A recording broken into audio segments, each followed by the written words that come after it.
Boa tarde, pessoal, tudo bom? Espero que todos estejam bem na medida do possível. Hoje eu vim falar para vocês sobre design sprint, e aí, na verdade, eu vim falar especificamente sobre design sprints virtual. Eu não pretendo me aprofundar muito sobre as questões do design sprint presencial ou do fluxo de um design sprint. Vocês encontram diversos materiais de ótima qualidade na internet, vocês encontram cursos, inclusive na Mergo tem um curso de fim de semana sobre design sprint, que eu recomendo bastante. Mas aqui eu quero compartilhar com vocês hoje alguns aprendizados que eu tive, principalmente agora nesse momento de todo mundo trabalhando de casa, de home office, quem tem a oportunidade, de alguns aprendizados que eu tive conduzindo alguns design sprints virtuais.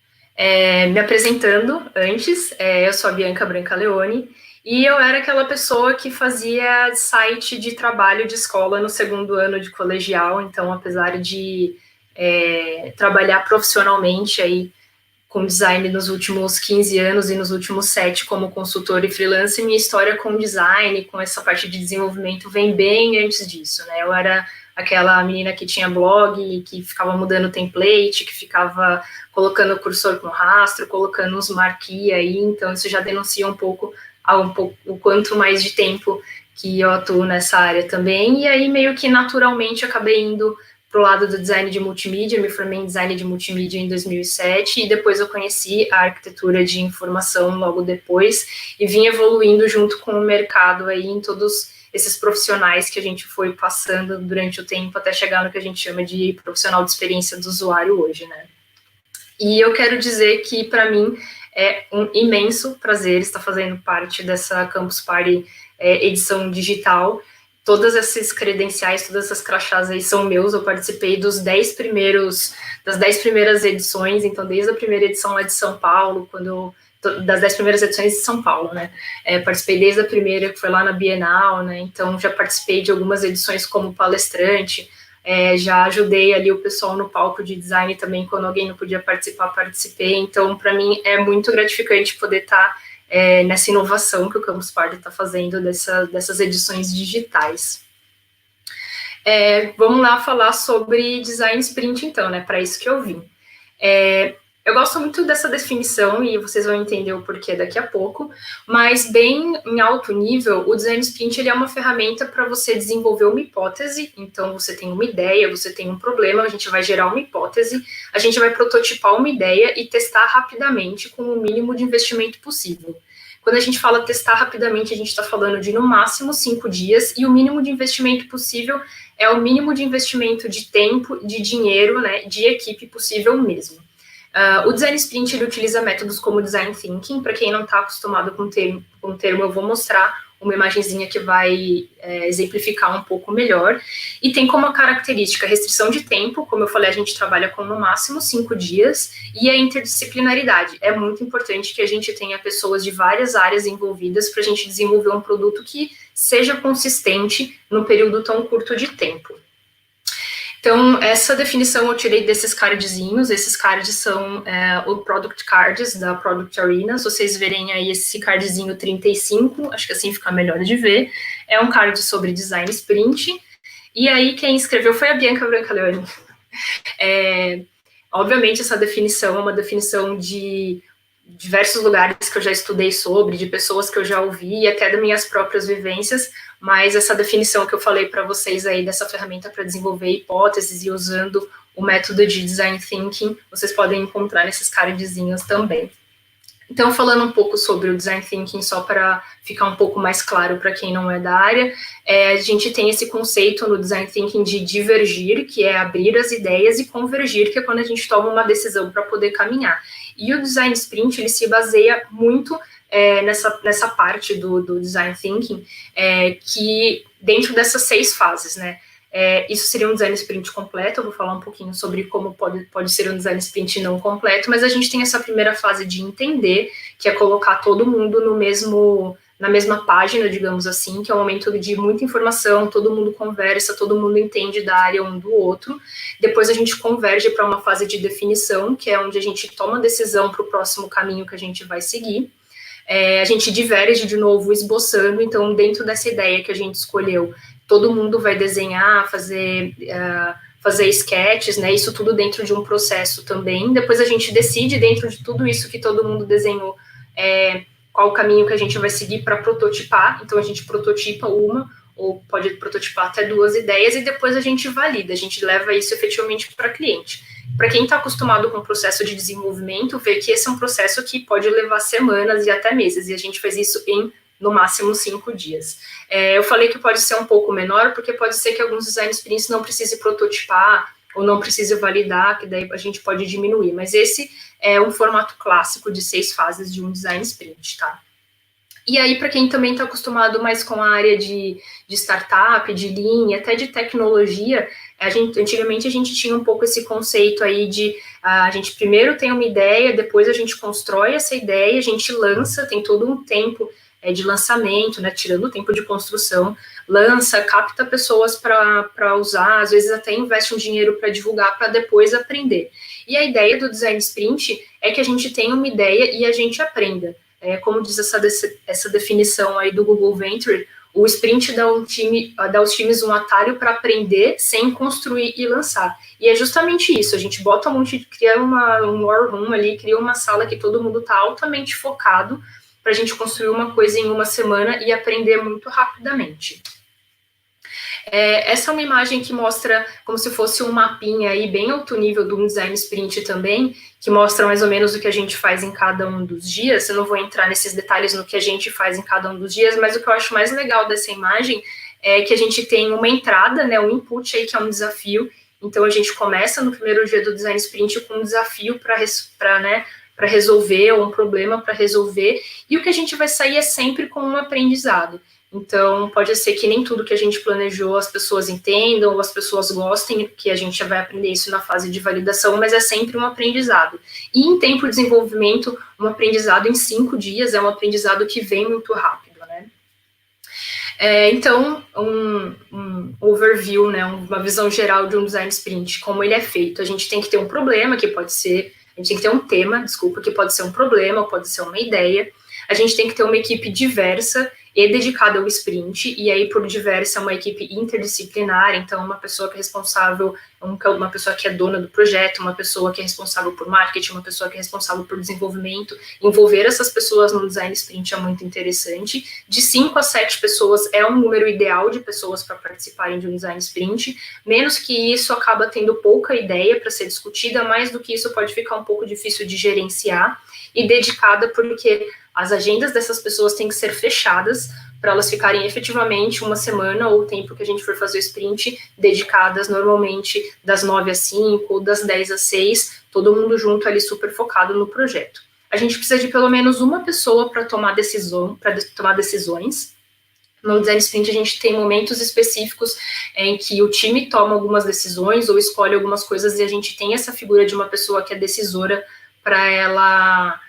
Efetivamente, ela pode concordar com o time, ou ela pode ter alguma outra visão, mas a gente precisa ter essa figura de decisor dentro do time de design sprint, e a gente precisa de uma pessoa para facilitar, que eu espero que quem está assistindo aqui, que essa pessoa sejam vocês, e por isso que vocês estão assistindo essa palestra, para vocês aprenderem algumas dicas que eu...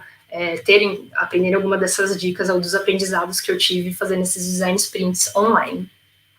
No design sprint presencial, a gente precisa de um espaço dedicado, então é um espaço que não vai ter interrupção, né, porque vai estar todo mundo focado, parede para colar papel, quadro branco e vidro para escrever, mas aqui a gente está falando do presencial para o remoto. E no remoto, no virtual, o que a gente vai utilizar? A gente vai utilizar ferramentas para encontro virtual, como o Google Meeting ou o Zoom. Nesse caso específico que eu estou contando para vocês, a gente utilizou o Zoom. E no físico também, no presencial, a gente precisa de papel, canetinha, fita adesiva, post-it, umas bolinhas adesivas para fazer as votações, né, o que mais for necessário para prototipar.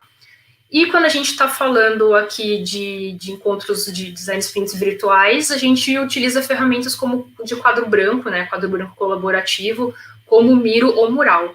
Para esse design sprint que eu vou contar para vocês também, a gente acabou utilizando o Mural. E agora, né, falei bem por cima, como eu falei, existe muito conteúdo de graça na internet. Existe o livro da capinha azul, eu não tenho ele para mostrar aqui para vocês, porque o meu está no Kindle, mas eu vou mostrar ele no final também para vocês. Busquem, existem muito conteúdo em português de altíssima qualidade, e aqui eu quero passar realmente para vocês a minha vivência, que são coisas que não estão escritas. É importante dizer para vocês, quando eu fui fazer esse design sprint virtual, eu pesquisei vários conteúdos, eu achei pouca coisa ainda na internet, eu achei uma talk em inglês de algumas pessoas que já tinham feito, então pretendo transformar isso num conteúdo mais acessível depois, não texto também, mas vocês em primeira mão estão pegando meus aprendizados de design sprint remoto durante a pandemia.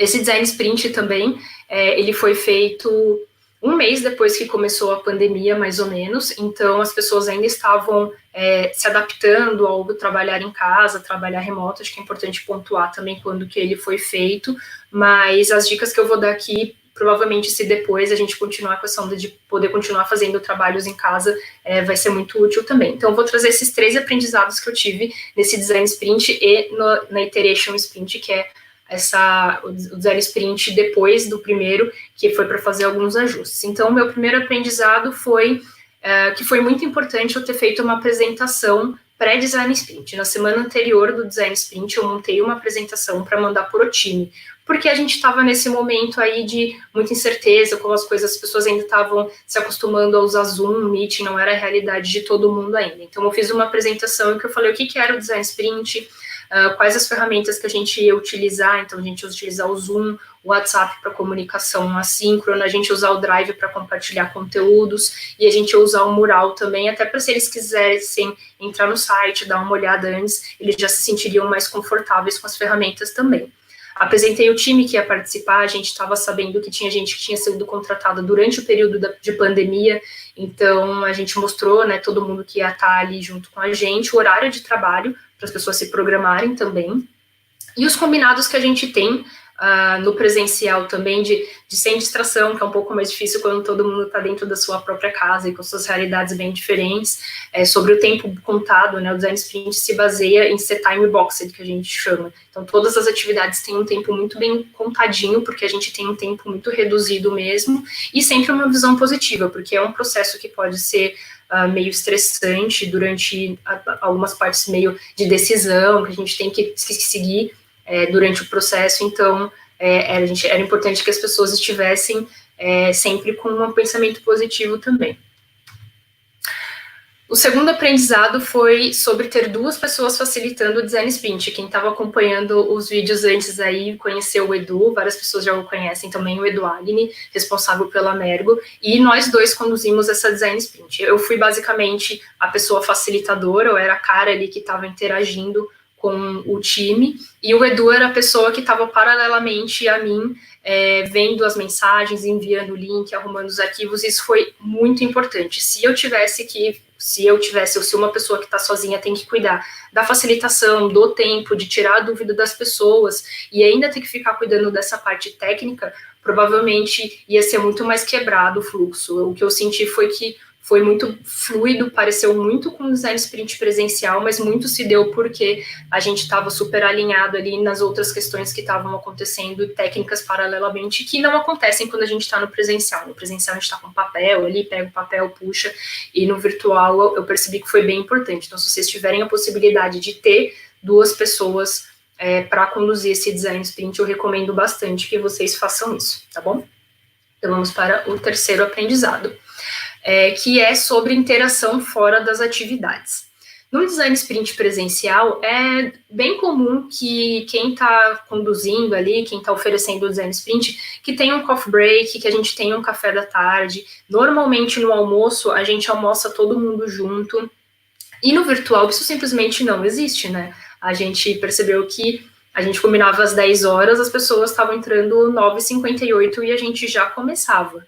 E, inevitavelmente, as pessoas nesse coffee, né, em um design sprint presencial, a gente pede para as pessoas chegarem meia hora antes, para conversarem, até se acertarem ali. Se tem pessoas que não se conhecem no presencial ali, começa a trocar uma ideia, né, do que a pessoa faz no dia a dia, enfim, e no digital isso não aconteceu. E no presencial as pessoas inevitavelmente conversam sobre o projeto, né, no almoçar junto, a gente acabou de sair de um processo super intenso ali, e as pessoas vão almoçar juntas falando sobre o processo, sobre o problema, sobre as ideias, e no design sprint virtual as pessoas simplesmente desligam as câmeras delas, vão para, né, a cozinha, pediu a comida ali, vai comer, ou está fazendo a comida, então não existe essa interação fora, e o que a gente percebeu é que é bom prever algum tempo de discussão e conversa a mais em alguns momentos, né, e sempre prestando atenção se está gerando valor para o grupo também, aquilo que está sendo discutido. Isso é uma coisa que a gente vai aprendendo um pouco conforme a gente vai fazendo alguns design sprints. O facilitador tem esse papel um pouco de chato, às vezes, que é de ficar chamando as pessoas de volta, né, ou pedindo para compartilhar, caso elas estejam falando nessas conversas paralelas, como eu falei, né, no presencial existem essas conversas paralelas, o que é bom, porque se a pessoa está falando alguma coisa que é interessante para o grupo, a gente fala, você quer compartilhar alguma coisa? Se é interessante, ela compartilha com o grupo. E o ruim é que às vezes não é interessante para o grupo e isso foi só uma interrupção, mas acontece, né? No ao vivo é assim que acontece, e no digital não. Então, a dica que eu dou aqui é preveja algum tempo maior e tem esse jogo de cintura para saber quando as pessoas estão falando coisas que são relevantes para o projeto que a gente está desenvolvendo ali. O quarto aprendizado é sobre, eu espero, né, quando aquela coisa de aeromoça, né, vocês já sabem, mas é sempre bom lembrar, de ter todos os templates sempre prontos. No presencial, a gente lida com coisas, né, papel, caneta, coisas muito lúdicas ali, no fim das contas, que a gente tá com o treco ali na frente, que a gente vai pegar e a gente tá a usar. No digital, a gente tem que ser muito mais planejado, porque qualquer problema com ferramenta pode levar muito tempo, aí fica aquele silêncio, climão maneiro, né, de estar arrumando ali, a gente tem muito menos espaço para improviso no digital. Então, a minha dica é tenha todos os templates prontos. Dizem, né, algumas materiais sobre design sprint diz que o mesmo tempo que você vai levar no design sprint é o tempo que você tem que usar para prever, né, para planejar o design sprint. Então, design sprint de 5 dias, você tem que ter 5 dias de planejamento também. Então, cada um sabe quanto tempo vai levar para fazer o seu planejamento, mas a dica que eu dou é tenha tudo pronto, porque de um dia para o outro, às vezes, você tem que ficar planejando ali um exercício que levou mais tempo, ou alguém que está tendo alguma dificuldade, e tendo os templates todos prontos ali, o Design Sprint tem muitas atividades, né, e muitas dessas atividades que a gente colaria esses post-its na parede é o que a gente leva, que é o que eu estou chamando de template aqui. Então, tenham esses templates prontos para você não ter que se preocupar com isso e se preocupar com outras coisas caso tenha essa necessidade durante o Design Sprint, certo? O quinto aprendizado foi sobre o tempo de alguns exercícios, e isso foi até bem que inusitado, assim, alguns exercícios podem ser mais rápidos, alguns exercícios que a gente faz no sprint, outros podem ser mais devagar. Exercícios como o mapa da jornada e o storyboard, que são exercícios que as pessoas têm que ficar na frente de um quadro branco, né, ou de um flip chart, de alguma coisa assim, que tem uma limitação física, esses exercícios tenderam a ser muito mais rápidos, porque não existia mais a limitação física. Então, na experiência que eu tive, fluiu muito bem, todo mundo podia mexer ao mesmo tempo ali, principalmente o storyboard, que quando a gente está ali no presencial, é um recorta, cola, desenha, apaga, desenha, apaga. No virtual, a gente fez o storyboard no mural mesmo, então era um Ctrl+C, Ctrl+V ali, né, porque a pessoa tinha tido de ideia, a gente colocava num storyboard, isso acabou acontecendo muito rápido. E isso é bem interessante porque, como eu falei, tem algumas coisas que podem ser mais devagar, a gente tem que dar um tempo maior para a conversa em alguns momentos, então a gente consegue tirar essa diferença nesses exercícios que estão acontecendo mais rápido. Se eu soubesse que esses exercícios, né, o storyboard, por exemplo, que estava lá para frente, fosse ser tão mais rápido, talvez eu pudesse ter dado um tempinho a mais para algumas outras discussões importantes. Então já fica a dica para vocês aqui, que algumas coisas dá para a gente fazer mais rapidinho mesmo. Sexto aprendizado é sobre sempre mostrar exemplos. E por que eu digo isso? Foi uma coisa que eu percebi logo no começo do Design Sprint. No Design Sprint presencial, a gente está circulando na sala, né? Normalmente a gente tem uma mesa grande ali que está todo mundo sentado e a gente pede para as pessoas fazerem os exercícios, a gente dá um tempo, né? Como eu falei, é tudo cronometrado, tudo bem certinho. E aí a gente está vendo o que a pessoa está fazendo, dá um toque aqui, outro toque ali. A gente sempre fala para as pessoas, a não ser quando é escrever no post-it, para desenharem, né? A parte de sketch, quando a gente está esboçando, a gente sempre pede que as pessoas se expressem com desenhos. E se a gente não mostra muito bem o que a gente está esperando ali que as pessoas façam, elas vão fazer da maneira que é mais confortável para elas. E que normalmente, para quem não é tanto da área de design, é escrevendo. E um caso muito claro foi um caso do exercício que se chama Crazy Eights, que as pessoas têm que fazer 8 desenhos em 8 minutos. Por algum motivo, passou meio batido, assim, como que deveriam ser esses desenhos, porque era um desenho que não teria que ser apresentado depois, é uma ferramenta para as pessoas soltarem a criatividade, e a gente descobriu que várias pessoas tinham escrito, tinham feito várias listinhas, tinham feito 8 listas diferentes.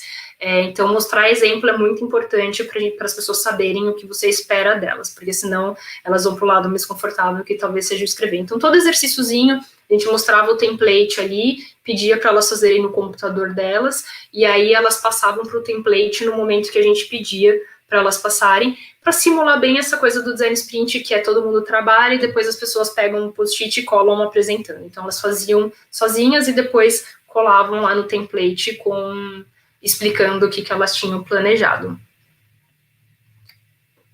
Sobre o sétimo aprendizado foi sobre a conversa com especialistas. Existe um momento no Design Sprint, logo nos primeiros dias, em que a gente conversa com algumas pessoas-chave que não necessariamente elas precisam estar a todo momento com a gente na sprint, às vezes são pessoas que têm a agenda um pouco apertada, e a gente tem esse momento de conversa. Normalmente leva 1h30, 2 horas, depende de como que a gente consegue organizar a agenda do Design Sprint. E apesar de existir essa possibilidade de ligação e videoconferência nos Design Sprints presenciais, normalmente as pessoas querem que esses especialistas vão até o lugar, né, a gente conversa, toma um coffee junto e tudo mais. E aí no online o que eu percebi é que dá para chamar todo mundo, porque todo mundo já estava em casa mesmo e rolou uma ansiedade em querer chamar muitas pessoas. Só que como o tempo, né, é restrito, a gente tem esse tempo aí de 1h30, 2 horas para conversar com esses especialistas, é importante considerar muito bem quem deve ser chamado para aproveitar o tempo, porque eu senti que algumas pessoas acharam que aqueles especialistas não eram tão relevantes. Então, como tinha muita possibilidade de chamar pessoas, acabaram chamando umas que eles não gostaram, né, acharam que outras teriam sido mais relevantes.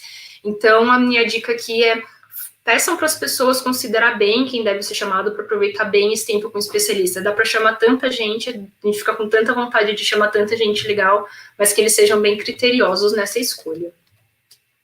O 8º aprendizado é sobre não colocar todo mundo para escrever na mesma tela online. Eu comentei um pouquinho anteriormente, agora eu vou explicar um pouco melhor, né? No Design Sprint, a gente tem essa coisa de trabalhar junto, mas separado. Não existe um brainstorming que todo mundo fala ao mesmo tempo. E a ideia é que todo mundo, independente da hierarquia, independente se é mais tímido ou se é mais extrovertido, tem o mesmo poder de fala, né? O peso da ideia seja o mesmo. Então, todo mundo faz o mesmo exercício sozinho e depois mostra em grupo e a gente escolhe, e a gente elenca as coisas, mas a ideia é que todo mundo tenha o mesmo peso dentro de um design sprint. Então, não é legal criar o template no Muraula, como eu falei, e dar o exercício e todo mundo está escrevendo e um lendo o que o outro está escrevendo. Até porque tem a questão, né, às vezes tem um chefe e uma chefe trabalhando junto, que as pessoas podem ler e querer escrever igual, né? Pode acontecer. Então, a ideia é que todo mundo, a gente pedia para as pessoas escreverem no bloco de notas ou no e-mail delas o que a gente estava pedindo ali naquele exercício, e quando a gente pedisse para ela colar o post-it, né, para ela explicar a ideia dela, era bem a ideia do colar o post-it lá, ela dava um Ctrl+C, Ctrl+V lá no mural e explicava a ideia dela no momento adequado. Funcionou muito bem. Então, aí, o que eu recomendo para vocês é não coloca todo mundo na mesma tela. Peçam para fazer no computador deles e depois eles mandam para o template compartilhado entre o time todo.